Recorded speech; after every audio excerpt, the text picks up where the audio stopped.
not looked this tired in a long time.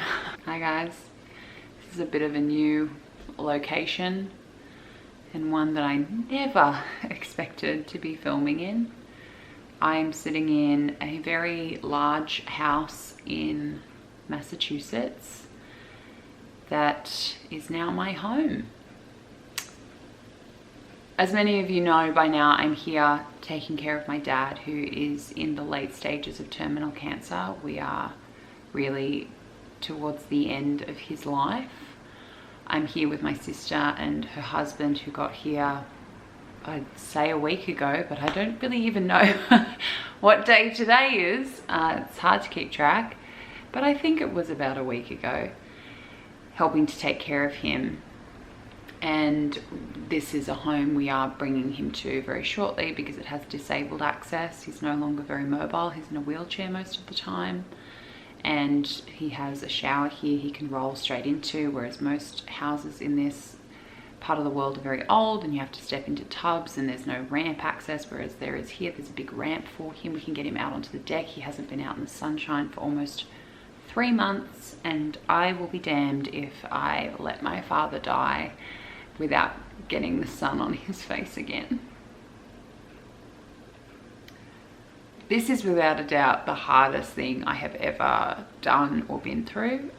I reached the threshold a few days ago where I turned to my sister and said, yeah, we've reached the point where this is even harder than my recovery. And she knows what that barometer is because she was there in the beginning, hardest stages of my recovery.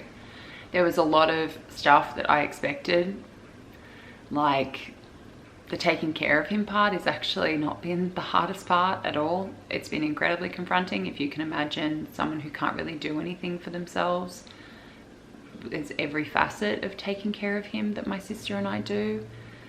And I'm not going to go into detail with that because my dad is a very proud person and I know he's embarrassed by it. Maybe one day I'll talk about it more, but right now I don't want to. So moving here, leaving my support network, my friends, my family, except for my sister obviously, and my dad,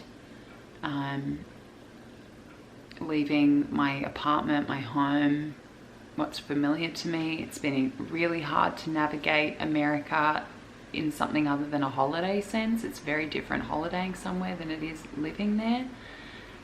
Having to do things like deal with his accounts and moving things and figuring out how to get electricity set up and, you know, moving internet, and like in a country where you don't understand how some things work or why they work the way they do.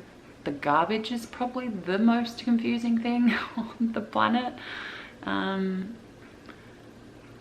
It's been incredibly tough, but all expected. I knew all of that was coming. And then there's been a bomb of other stuff that has gone off in the last month, which my sister and I could never have predicted, which is usually the case. The least predictable thing is other people. And there's been some really unpredictable, just devastating stuff that's been going on. And that's what's been really hard, really, really hard. And all in an environment where I've been sleeping on a couch for most of the past 5 weeks. And then we move and then we go back and then we move and then we go back. And I've just had no anchor or consistency or routine. And I'm incredibly grateful for everything that I learned throughout my recovery, because that is what is literally keeping me sane and healthy. And for the first time, I have this really intense sense of how much I am my own, as my sister says, pillar. I am my own pillar, that someone else can't be my strongest advocate. I am my strongest advocate. I am my most consistent, reliable, stable, calm person in my life. Other people as support, great. Other people as encouragement and an ear to listen and validate is great, but I am my own source of consistency and calm and care and I wouldn't have had that without all the work that I had to do 6 years ago, and then over the last 6 years. I always thought I would felt the full effects of how much recovery doesn't just help you in recovery, it gives you life skills. It gives you invaluable life skills that a lot of people never get to develop because they're never faced with something like an eating disorder to overcome, and a skill set that you develop that a lot of people don't get to develop, who never have the need to. And then they get hit with stuff like what I'm going through at the moment, and maybe they don't have a capacity to take care of themselves, despite every reason not to be able to take care of yourself. And that's what it's been the last month. It's been every reason why I couldn't or shouldn't take care of myself has popped up, and I still have. I said to my sister, I said, this is the most anxiety and stress and uncertainty that I've felt since I was sick.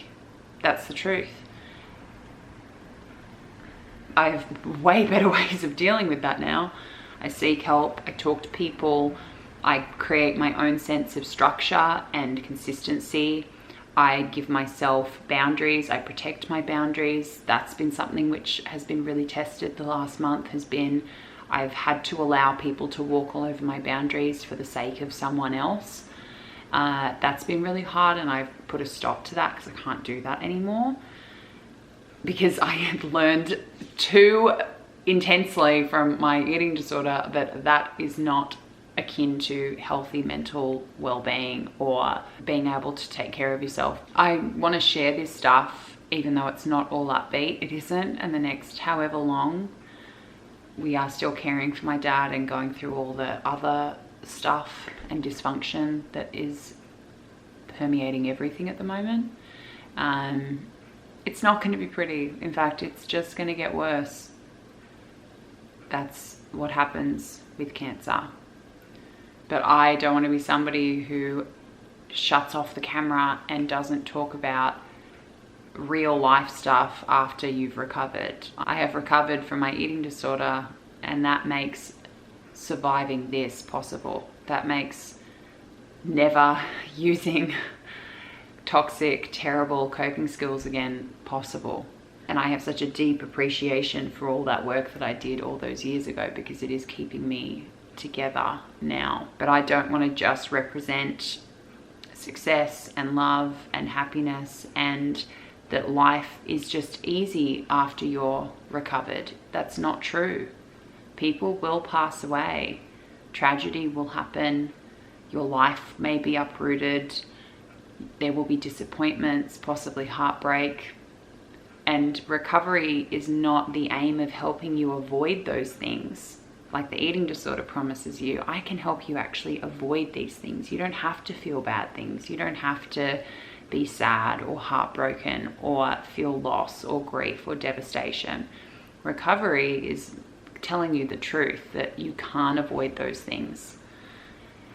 Recovery gives you the capacity to be in your life and participate in your life and in all the great and all the terrible and everything in between. And at the end of the good or the bad, you're still going to be okay. After all of this, I am still going to be okay. I will still be standing. I will still be safe and healthy and well. I will be happy again. It doesn't have to be perfect. It doesn't have to feel good. Life is not just going to hit a certain point of being great and then just be that forever. It is how much you can enjoy the wonderful and extraordinary moments in your life, and how you can tolerate the ones which are not wonderful and extraordinary.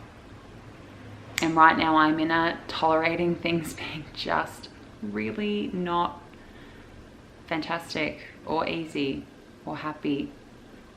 They're really hard. I'm really tired.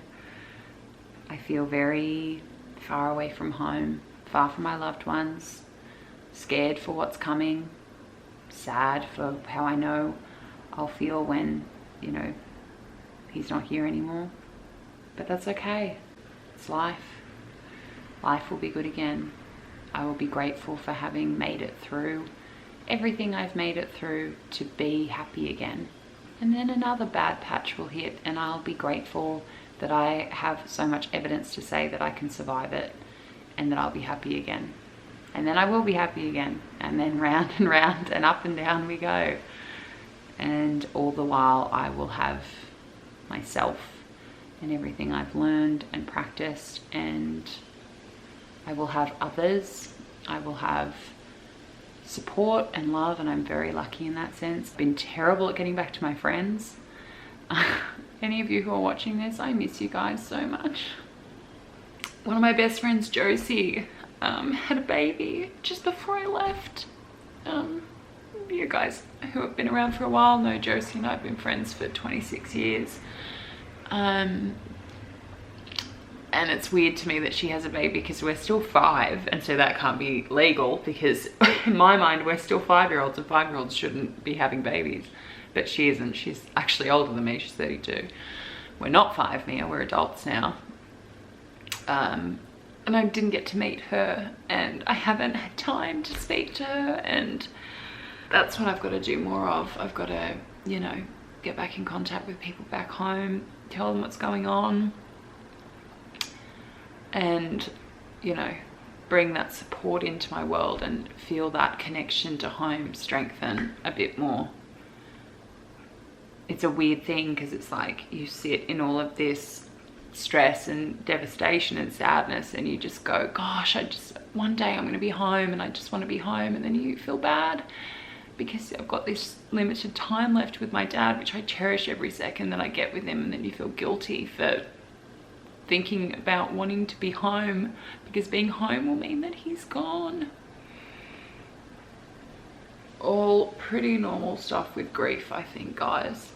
I'll try my best to be around as much as I'm capable of being on the channel for the next little while. Most importantly, I'm going to go and sleep, because wow, they are some dark patches. This is definitely exhaustion. I will see you guys the next time I'm able to upload. Might be something more recovery focused. I just wanted to come and do an update and, like I said, be honest. But yeah, I'll have some more recovery focused stuff coming up for you as well. I'm still working over here and look forward to talking to my clients, because that's, like I've said, I have solutions. I have answers for them. My work makes me feel normal. Part of that whole consistency, routine, structure thing that I provide for myself is those expectations I have and that routine that I have, which is incredibly important to me. You guys can still find me over on Instagram and Twitter under What Mia Did Next. I will see you guys whenever I see you, hopefully soon.